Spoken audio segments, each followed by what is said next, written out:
बिस्मिल्लाहिर्रहमानिर्रहीम, अस्सलाम वालेकुम। मेरा नाम आमिर डार है। प्रोग्राम में आपको खुशामदीद कहते हैं। नाज़रीन, आज के प्रोग्राम में हम दो अहम मौज़ूआत पर बात करेंगे।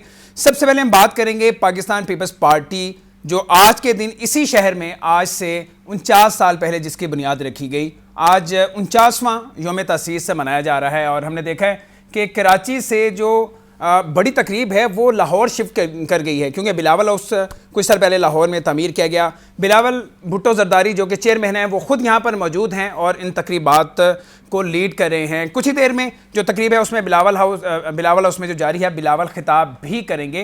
पाकिस्तान पीपल्स पार्टी 1967 में जब बनी, उस पाकिस्तान पीपल्स पार्टी में और आज की 2016 की पीपल्स पार्टी में क्या फ़र्क है, क्या खोया क्या पाया। वो पार्टी जिसने 4 वज़ीर-ए-आज़म 4 दफ़ा जो है वो हुकूमत में रही और जिसके बारे में कहा जाता था कि ये चारों सूबों की जंजीर है, इसका कारकुन हर घर में मौजूद था। क्या वजह है कि आज कारकुन या तो बाहर नहीं निकल रहे या कारकुन नाराज़ हो चुके हैं और ये पार्टी छोड़ चुके हैं, जिसका वाज़ेह सबूत हमें 2013 के इंतखाबात में मिला है। जबकि दूसरा आज का मौजू है, वो असल मौजू है, सबसे अहम मौजू है पनामा लीक के हवाले से, जो आज सुप्रीम कोर्ट में वज़ीर-ए-आज़म की नाअहली के हवाले से समाअत हुई है। उसमें कुछ अहम पेशरफ्त हुई है और जो जस्टिस अजमत सईद हैं उन्होंने कुछ अहम रिमार्क्स दिए हैं।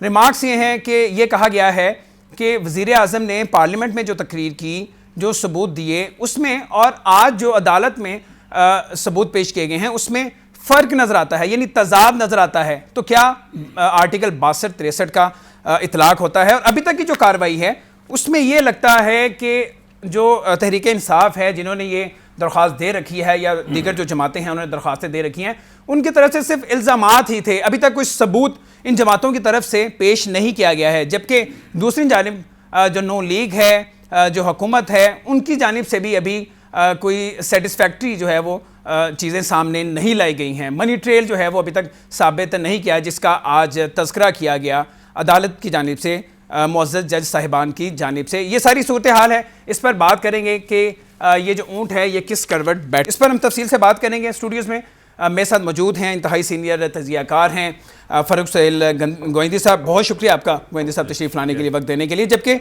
इस्लामाबाद में हमारे साथ मौजूद हैं अहमद रज़ा कसूरी, सीनियर माहिर कानून है। बहुत शुक्रिया आपका कसूरी साहब। मैं गोइंदी साहब आपकी तरफ आना चाहूँगा। पीपल्स पार्टी के बारे में ज़रा पहले बात कर लें।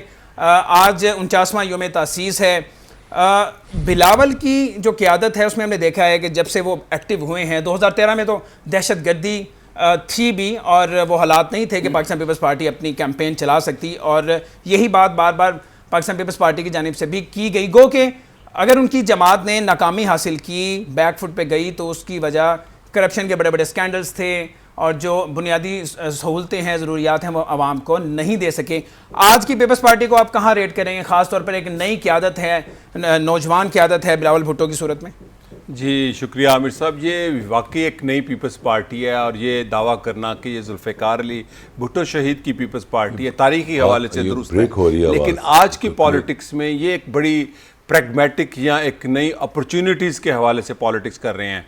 आपने देखा कि पीपल्स पार्टी का जो जितना सफ़र है, तकरीबन अब 5 दहाइयाँ तकमील हो गई इस पार्टी को। जुल्फ़िकार अली भुट्टो शहीद हुए, शाहनवाज भुट्टो शहीद हुए, मुर्तज़ा भुट्टो शहीद हुए, तो बेनज़ीर भुट्टो शहीद हुए और सैकड़ों कारकुन पीपल्स पार्टी के शहीद हुए।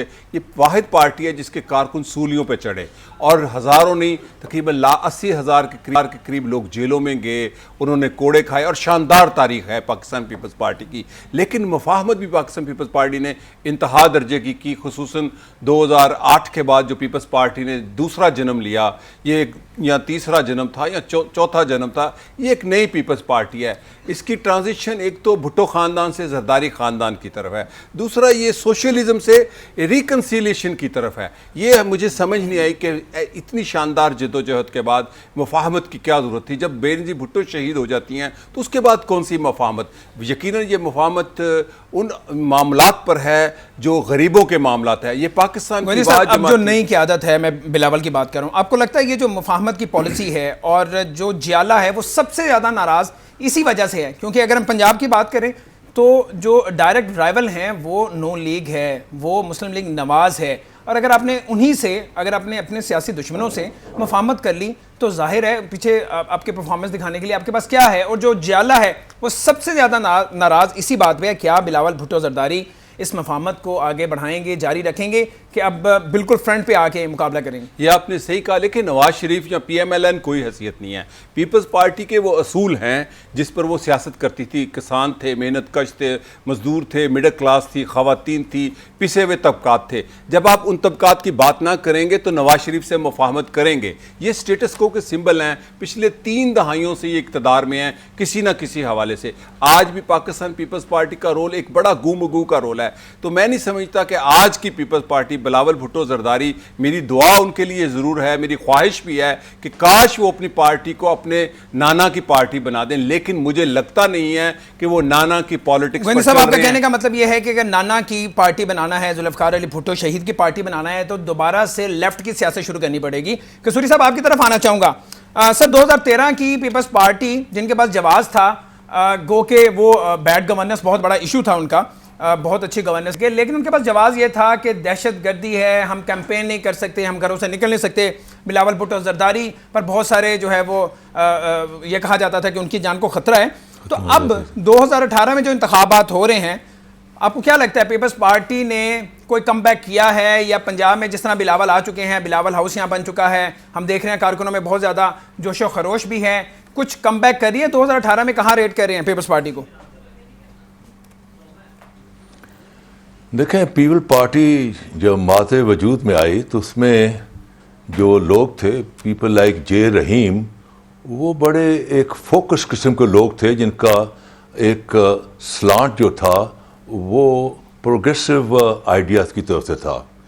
लेकिन और उस वक़्त तीन नारे दिए गए जब पार्टी की तश्कील हुई। एक तो था democracy is a polity, number 2 था socialism is our economy, and number 3 था ऑल पावर टू पीपल।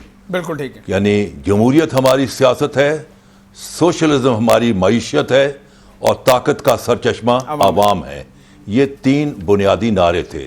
और इसके अलावा द मोस्ट पावरफुल जो स्लोगन था वो रोटी कपड़े मकान का नारा था। 2 नारों पर पीपल पार्टी जो है उसने अवाम में मकबूलियत हासिल की, एक रोटी कपड़ा मकान। सर वो और एक रोटी कपड़ा मकान तो क़यादत को मिल गया, क़यादत के पास तो आ गया, अवाम के पास नहीं आया। जिसको देने का वादा किया था, जियालों के पास नहीं आया, कारकुनों के पास नहीं आया। अगर आप सुनेंगे तो if you allow me to speak uninterrupted then I will built up. अगर आपने खुद बोलना तो बोलते जाइए।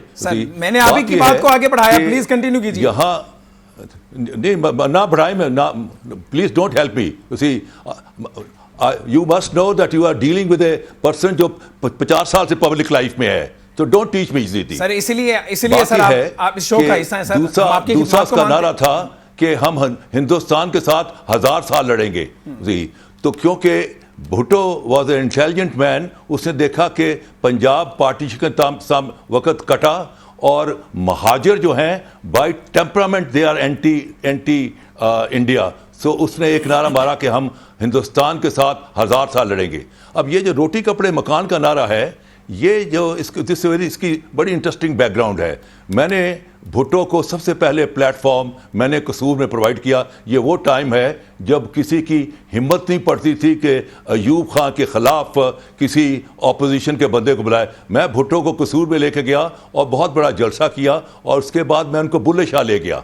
जब बुल्ले शाह में ले गया तो वापसी पर जब हम आ रहे थे इंटूराज में, तो मैंने कहा कि भुट्टो साहब, आपको पता है आप जहाँ गए, ये कौन? ये एक बहुत बड़ा इनकलाबी शायर था पंजाब का, और इसने आज से 300 साल पहले यहाँ जो थे पंजाब के ज़िम्मेदार और जागीरदारों को ललकारा, और इसने एक नारा दिया कि मांगो बंदिया अल्लाह कोलों जुली गुली कुली। तो Bhutto said, mister kasuri, what is meant by गुली जुली कुली? मैंने कहा जुली इज़ मकान, जुली इज़ कपड़ा, गुली इज़ रोटी एंड कुली इज़ मकान, यानी रोटी कपड़ा मकान। He said, this is a very powerful slogan.